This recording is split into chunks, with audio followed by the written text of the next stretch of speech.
Welcome friends, welcome back to Cocktails After Dark.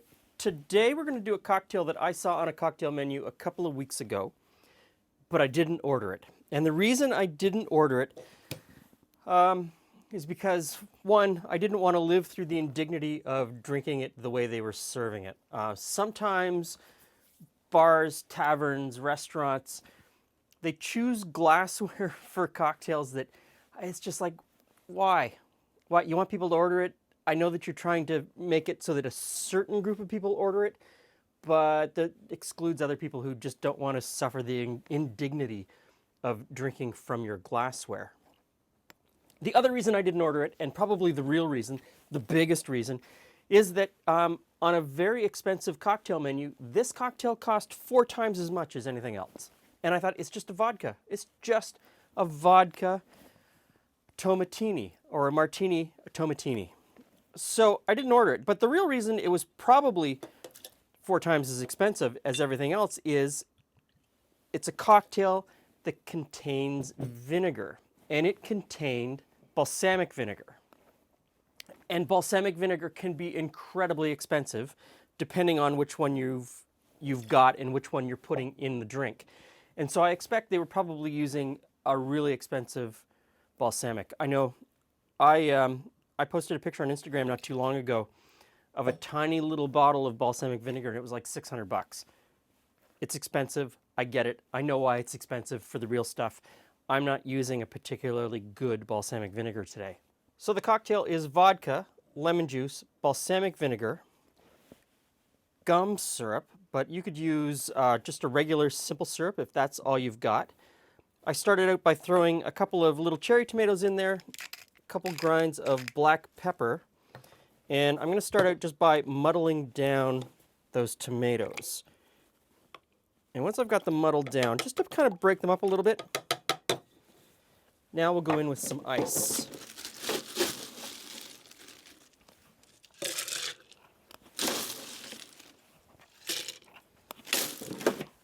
And give it a shake.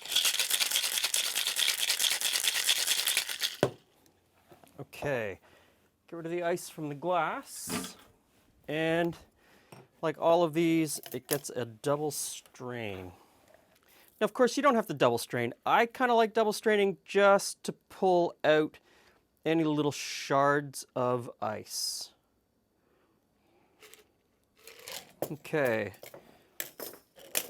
And we're going to garnish this with a spicy pickled bean.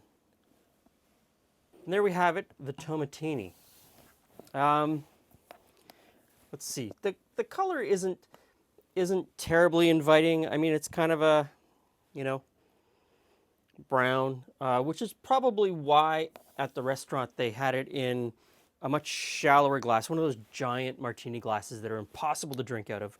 I can't stand drinking out of those big martini glasses. And it had, a couple of grape tomatoes, a couple of cherry tomatoes, a piece of shrimp, and some other things as, decoration on the side to try to draw your eye away from the color that's imparted by the vinegar. And I mean, you can't get away from the vinegar. I suppose there are white balsamic vinegars, but, that's not, to me, that's not a true balsamic vinegar. Anyway, let's give it a shot.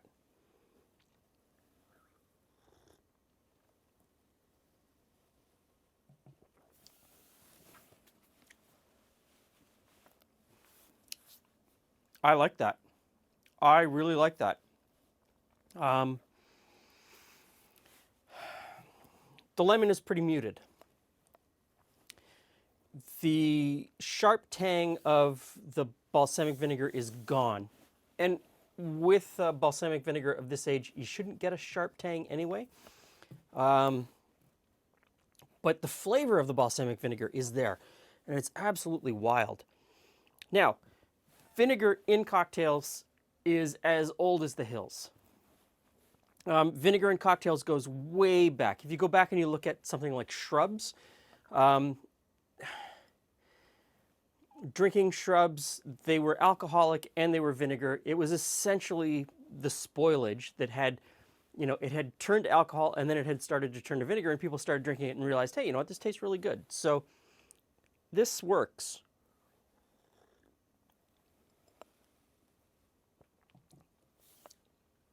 Now, this is not the vodka that they used in the restaurant. They were using, I think it was Kettle One, which is, one of those giant international brands. Nothing wrong with it. The whole purpose of most vodka is that it's flavorless. It's not supposed to have any flavor. I kind of like potato vodka because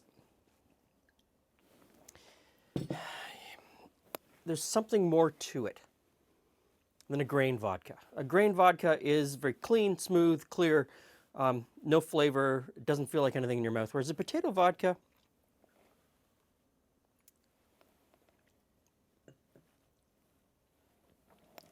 has more substance to me. It feels like it coats the inside of your mouth.